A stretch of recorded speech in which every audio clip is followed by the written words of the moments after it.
তার পৃথিবী জুড়া যে সংকট আমরা যুগের পর যুগ দেখে আসছি, প্রশ্ন হচ্ছে যুদ্ধ আসলে কেন হয়, এর পেছনে অস্ত্র ব্যবসা কতটা সম্পৃক্ত বা সম্পর্ক রয়েছে?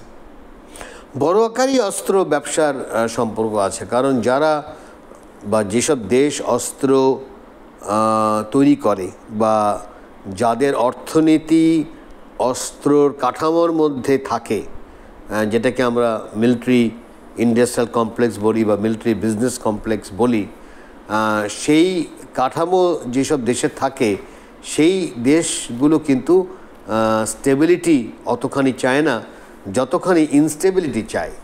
কারণ তারা দেখে যে আমার ইকোনমি যদি বড় আকারে যদি থ্রাইভ হতে হয়, উৎপাদন যদি বড় আকারে করতে হয়, এখন আমি বানাই অস্ত্র, সেটা যদি আমি না বিক্রি করতে পারি বা আমি যদি না বানাতে পারি, তাহলে তো আমার কি বলা হয়, আমার অর্থনীতির প্রতি একেবারে পড়ে যাবে। এবং এই কারণেই আমেরিকার প্রেসিডেন্ট আইজেনহাওয়ার, যিনি একজন মিলিটারি লোক ছিলেন, তিনি বলেছিলেন যে এই মিলিটারি ইন্ডাস্ট্রিয়াল কমপ্লেক্স থেকে তোমাদের সাবধান হতে হবে। সেই কবেকার কথা, কিন্তু আমেরিকা ওখান থেকে কিন্তু আর বার হতে পারলো না। তার বড় আকারেই কিন্তু কাঠামোটা হলো অস্ত্র উৎপাদনের। তো যখন সে বলে, তার কি বলে প্রেসিডেন্ট বা সেনেট যখন পাশ করে যে $60 বিলিয়ন আমি দিলাম ইউক্রেনকে, বা $40 বিলিয়ন দিলাম তাইওয়ানকে, এই যে কথাগুলো আমরা মাঝে মাঝে শুনি, মনে রাখতে হবে এটা ইউক্রেনও পাচ্ছে না এই টাকা, এই তাইওয়ানও কিন্তু পাচ্ছে না। এই বিলিয়নস অফ ডলার আমেরিকার যারা অস্ত্র উৎপাদন করেন তাদের দেয়া হচ্ছে, কিন্তু পয়সাটা দিতে হবে আবার ইউক্রেনের। জিনিসটা হলো এই স্ট্রাকচারটা কিন্তু মজার স্ট্রাকচার, এটা তার অর্থনীতির মধ্যে যাচ্ছে। এবং ওই লোন কিন্তু এগুলো কোনো কিন্তু ফ্রি না।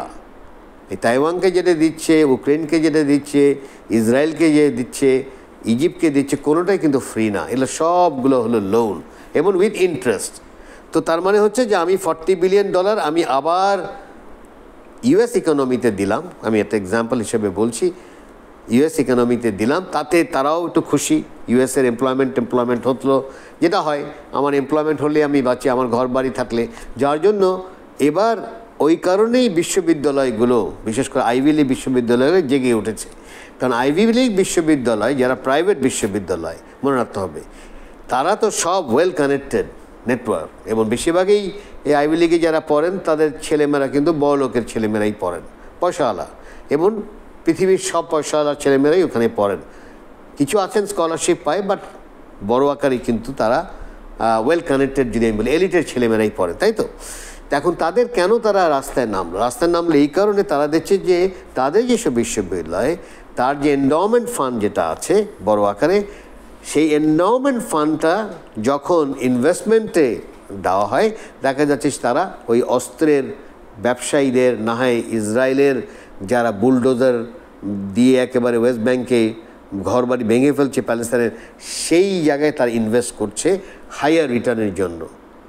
তো ছাত্র বলছে, আরে তুমি পড়াচ্ছ একটা জিনিস, অথচ আমার ইউনিভার্সিটি হলো কমপ্লিসিট জেনোসাইডের সাথে, তা আমি মুখ রাখবো কেমন করে? আমি যখন রাস্তায় বার হব, আমি যদি বলি আমি হার্ভার্ডের ছাত্র, বলে আরে তুই তো জেনোসাইডের বিশ্ববিদ্যালয়ের ছাত্র, তুই তো যদি বলে আমি তো কী বলে কলম্বিয়ার ছাত্র, তো কলম্বিয়ার সবাই বলে আরে তোমার তো ইউনিভার্সিটি তো জেনোসাইড করে বেড়াচ্ছে, তুমি আবার কোন কিসের কথা বলতেছো, শান্তির কথা? এই জায়গায় কিন্তু বড় একটা বিষয় চলে এসেছে এবার, এবং এরা জাগতে বাধ্য হয়েছে, কারণ তাদের মিডিয়া, তাদের এডুকেশন সবসময় তাদের অন্য চিন্তা ভাবনার মধ্যে রেখে দিয়েছিল। এবার এই টেকনোলজির মাধ্যমে, বিশেষ করে টিকটক টেকনোলজির মাধ্যমে, তারা এই প্রথমবার যেহেতু লাইভ দেখতে পারছে, যার জন্য তারা বুঝতে পারছে যে তাদের মিডিয়া বলতে গেলে মিথ্যা কথাই বলে এসেছে, ইসরায়েলি মিডিয়াও বলে এসেছে, আমি তো আমার স্বচক্ষে দেখতে পাচ্ছি, এবং আমরা দেখতে পাচ্ছি আমার এন্ডাওমেন্ট যেটা আছে সেটাও ইনভেস্ট করছে। তো যার জন্য তারা বলছে ডিক্লেয়ার অ্যান্ড ডাইভার্স, তুমি ডিক্লেয়ার করো যে তুমি কোথায় কোথায় ব্যবসা করো। তারা খোঁজ খবর নিয়ে দেখলো যে বেশিরভাগই হলো অস্ত্র উৎপাদন এবং ইসরায়েলের যেই দেশটা জেনোসাইড করছে তার ওখানে ইনভেস্ট করছে, ওই জায়গায় তাদের আপত্তি এবং ওই জায়গায় হলো আন্দোলনটা। মানে এটা আন্দোলনের ইম্প্যাক্ট কিন্তু বিশাল একটা ব্যাপার, তাই না? তো সেই জায়গায় যদি আমরা একটু নজর রাখি তাহলে বোঝাই যাচ্ছে যে অস্ত্র ব্যবসায়ী যারা, তারা যে সহজে ছেড়ে দিবে তা না, তারাও এখন নতুন একটা পরিকল্পনা বার করবে যে তাহলে আর কী করতে পারি ছাত্রদের। এবং যেই কারণেই আমরা দেখছি যে এই বিভিন্ন ধরনের আইন কানুন করছে, এমনকি বলা হচ্ছে যে না কোনো ইসরায়েলের বিরুদ্ধে কথা বলা যাবে না। এবং আমরা দেখছি যে অনেকের চাকরিই চলে গেল, হার্ভার্ডের প্রেসিডেন্টের চাকরি চলে গেল, আইভি লীগের বেশ কয়েকটা 2-3 জন প্রেসিডেন্টেরই চাকরি চলে গেল এই হিসাবে বিভিন্ন বিষয় টিষয় বুঝে টুঝে। এবং তাতে হয় কি অন্য যারা অধ্যাপক পড়ান তারাও একটু শঙ্কিত। এই যে একটা বিষয় চলে এসেছে, এটা তো আগে ছিল না, কারণ তাদের বাক স্বাধীনতার কথা বলা হয়, বিশ্বে তারা হিউম্যান রাইটসের কথা বলে যাচ্ছে, অথচ নিজের দেশে যখন তারা দেখলো যে ছাত্র আন্দোলন করলো সেটা আর সহ্য করতে পারছে না, কারণ দেখছে যে তাদের মুখোশটা খুলে যাচ্ছে। সেই জায়গায় আমার মনে হয় যদি আমরা একটু দৃষ্টি রাখি তাহলে এটা স্পষ্ট যে এই মিলিটারি ইন্ডাস্ট্রিয়াল কমপ্লেক্সের অস্ত্র উৎপাদন ছাড়া কোনো উপায় নাই। এখন এটার পরিবর্তন একমাত্র ওই আমেরিকার জনগণই করতে পারবে, বা ইউরোপের জনগণই করতে পারবে, বা ইসরায়েলের জনগণই করতে পারবে। তারা যখন বড় আকারে জেগে উঠবে তখন হয়তো একটা পরিবর্তন হওয়ার সুযোগ থাকবে।